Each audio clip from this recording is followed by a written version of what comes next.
छत्तीसगढ़ के सबसे बड़े नगर निगम में शुमार भिलाई नगर पालिक निगम की वित्तीय स्थिति पिछले कुछ महीने या कहें लगभग 1 डेढ़ साल से खराब हो चुकी है। कर्मचारियों को समय पर वेतन नहीं दिया जाता, प्लेसमेंट कर्मचारियों चाहे नियमित कर्मचारियों। इसके अलावा नगर पालिक निगम में एक चीज़ यह देखने को मिल रही है कि संपत्ति कर और जल कर की वसूली को लेकर के भी जो निगम द्वारा जिस एजेंसी को नियुक्त किया गया था उसके कर्मचारियों द्वारा भी अपने कार्यों को बेहतर तरीके से अंजाम नहीं दिया जा रहा, जिसकी वजह से बड़े बकायेदार करोड़ रुपए नगर निगम का संपत्ति कर नहीं जमा किया। हालांकि नगर निगम के आयुक्त द्वारा इन बकायेदारों पर कुर्की कार्रवाई करने वसूली को लेकर के तमाम तरीके अपनाए जा रहे हैं। वसूली की प्रक्रिया भी धरातल पे आने वाले समय में देखने को मिलेगी। इस वक्त हमारे साथ मौजूद है नगर पालिक निगम भिलाई के जनसंपर्क अधिकारी शरद दुबे जी। आइए हम जानते हैं कि एजेंसी द्वारा आखिर किन कारणों से अपने कार्यों को पूरी तरह से अंजाम नहीं दिया जा रहा।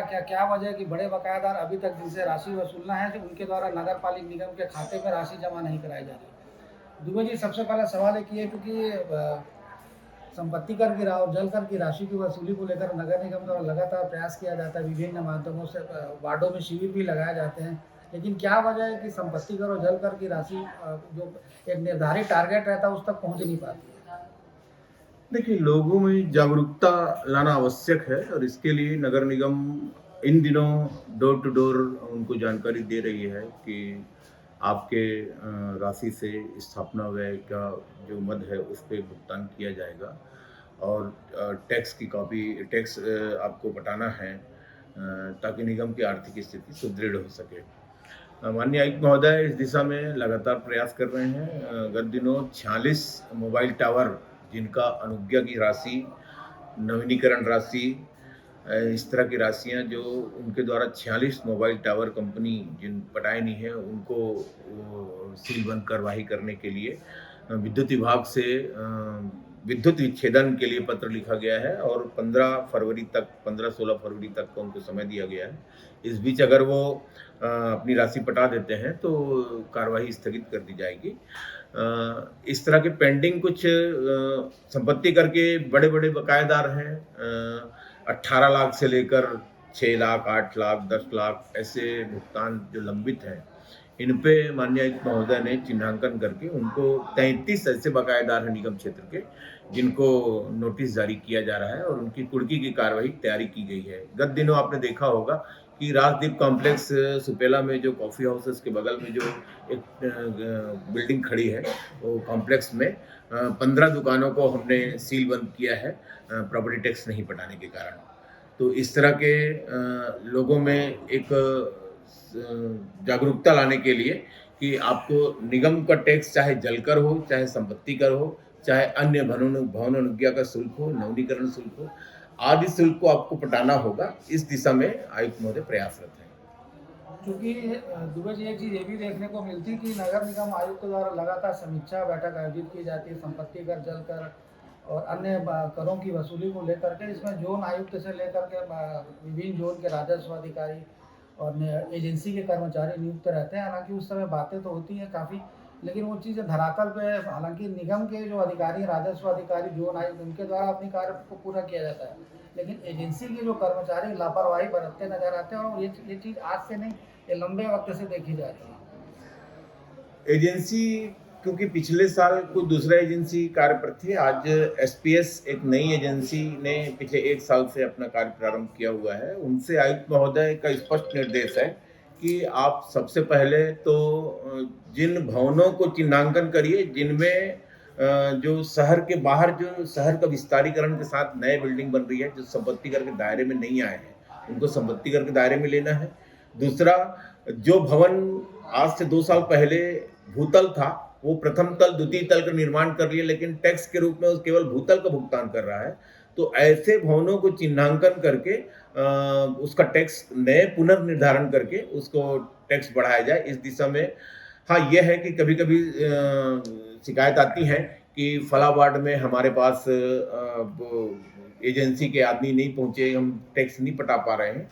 इनके लिए ऑनलाइन भुगतान की भी सुविधा प्रदान की जा रही है और लगातार आयुक्त महोदय समीक्षा बैठक में एजेंसी के लोगों को फटकार लगाते हैं कि आपके लोग प्रॉपरली घर घर जाकर के टैक्स के लिए लोगों की जागृत करें और उनका भुगतान प्राप्त करके रसीद देवें।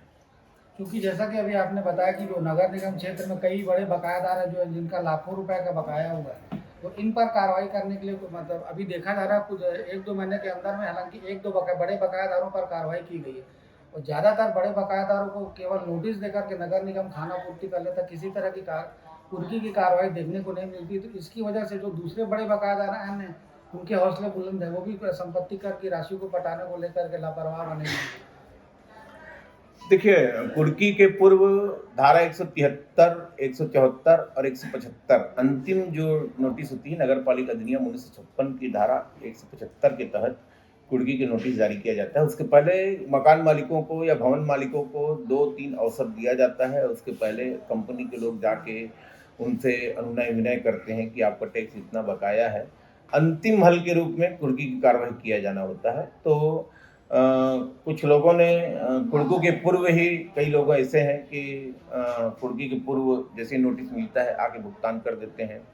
कुछ लोग हैं जो कुर्की की स्थिति में उनके दरवाजे तक जब टीम पहुंचती है तब उसमें 50% का भुगतान कर देता है, तो अपनी माली स्थिति के कारण तो उसमें भी थोड़ा सा रियायत दी जाती है। लेकिन इस बार निगम की माली स्थिति को देखते हुए आयुक्त महोदय ने तय किया है कि सभी जो बड़े बकायेदार हैं उन पर सख्ती से कार्रवाई किया जाना है।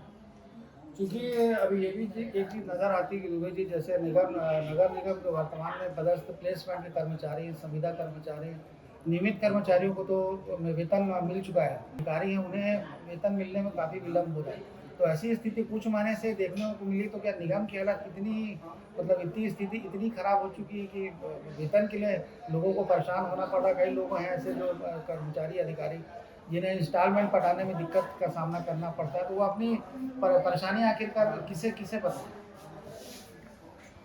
हाँ, निश्चित तौर पे थोड़ा-सा अभी माली हालत निगम की वैसी नहीं है कि तत्काल जो शासन का तिथि निर्धारित है कि 7 तारीख तक वेतन भुगतान कर दिया जाना है, उस स्थिति से बाहर हो जा रहा है और वेतन भुगतान में विलम्ब हो रहा है। अभी चतुर्थ श्रेणी, तृतीय श्रेणी के और द्वितीय वर्ग के लोगों तक को वेतन भुगतान किया गया है और प्रथम श्रेणी के और द्वितीय श्रेणी के जो अधिकारी हैं उनका वेतन अभी भुगतान नहीं हुआ है। साथ ही प्लेसमेंट के जो लोग हैं उनका भी वेतन की व्यवस्था में माननीय आयुक्त महोदय ने वहाँ शासन को जो हमारे मुद्रांक की राशि है, बार लाइसेंस की राशि है, चुंगी क्षतिपूर्ति की राशि है, उसको मांगने के लिए एक पत्र लिखा है और उन्होंने व्यक्तिशः सक्षम प्राधिकारी राज्य शासन के उनसे चर्चा करके अनुरोध किया है कि शीघ्र ही हमको राशि का आवंटन किया जाए ताकि हम इन निचले स्तर के लोगों को भुगतान कर सकें। दुबे जी अभी फरवरी 2024 चल रही है, तो अभी इस दौरान संपत्ति कर और जल कर की राशि में किसी तरह की छूट दी जा रही है क्या? और संपत्ति कर और जल कर की राशि को पटाने को लेकर के कॉइन मीडिया के माध्यम से आप क्या अपील करना चाहते हैं? देखिए, संपत्ति कर की राशि में अप्रैल से जो छूट प्रदान किया जाता है 6%, 4%, 2%, वो लगातार अक्टूबर-नवंबर तक चलता है। अप्रैल से 6% जो शुरू होता है छूट का प्रावधान, वो नवंबर आते-आते तक 2% तक चले जाता है। फिर दिसंबर, जनवरी और फरवरी हमारा पीक आवर रहता है, उसमें छूट का कोई प्रावधान नहीं है। हालाँकि लोग छूट के दौरान बहुत सारे लोग आके भुगतान करते हैं, लेकिन ज़्यादातर भुगतान जो है वो वित्तीय वर्ष समाप्ति की ओर, जैसे फरवरी अभी शुरू हुआ है, फरवरी से मार्च के बीच में ज़्यादातर भुगतान लोग करते हैं और वो चलेगा। और जल कर में तो कोई छूट का प्रावधान नहीं है। जल कर में यदि आप शुद्ध पानी पीने के लिए आप प्राप्त कर रहे हैं तो उसका आपको कर का भुगतान करना होगा, जिसके लिए कंपनी निर्धारित है और कंपनी भुगतान के लिए घर घर डोर टू डोर कलेक्शन कर रही है। मेरा निगम प्रशासन की ओर से केवल भिलाई के जागरूक नागरिकों से ये अपील है कि आप निर्धारित समय में निगम को देय समस्त करों का भुगतान करेंगे तो अन्य कार्रवाइयाँ जो हैं निगम की ओर से नगर पालिका अधिनियम 1956 की धाराओं के तहत जो कार्रवाई प्रस्तावित की जाती हैं उससे आप बचेंगे। ये थे हमारे साथ नगर पालिका निगम भिलाई के जनसंपर्क अधिकारी शरद दुबे जी, जिन्होंने हमें विस्तार से जानकारियाँ दी। हालांकि ये देखा जा रहा है कि कई लोग लापरवाह संपत्ति कर को पटाने को लेकर के लापरवाही बरतते हैं, जो संपत्ति कर और जल कर की राशि का भुगतान समय पर नहीं किया जाता। तो ऐसे लोगों जो बड़े बकायादार हैं, लाखों रुपए के जो बकायादार हैं, इन पर कड़ी कार्रवाई करने, सख्त कार्रवाई करने नगर निगम प्रशासन ने पूरी तरह से मूड बना लिया। बड़े बकायादारों को नोटिस के माध्यम से भी सूचित किया जा रहा है और 2-3 सूचना के उपरांत भी यदि उनके द्वारा संपत्ति कर की राशि नहीं पटाई जाती तो उनके ऊपर कुर्की की कार्रवाई करने की भी नगर निगम प्रशासन ने तैयारी कर ली और ऐसे लोगों की सूची भी तैयार कर ली गई है। तो हमारी भी दर्शकों से अपील है कि समय पर अपने संपत्ति कर और जल कर की राशि का भुगतान करें, क्योंकि इस राशि के भुगतान होने के उपरांत ही नगर निगम के जो समस्त कार्य वो धरातल पर नजर आते हैं। साथ ही संपत्ति कर और जल कर की राशि नहीं पटाए जाने की स्थिति में इसमें अतिरिक्त भार भी लोगों को उठाना पड़ता है। तो ऐसी स्थिति और कुर्की की स्थिति से बचने लगातार निर्धारित समय पर संपत्ति कर और जल कर की राशि पटाए, जिसमें आपको काफ़ी छूट भी प्रदान की जाती है। तो निगम की नई योजना का लाभ उठाते हुए समय पर संपत्ति कर और जल कर की राशि पटाएं। पॉइंट मीडिया न्यूज़ के लिए संजय दुबे।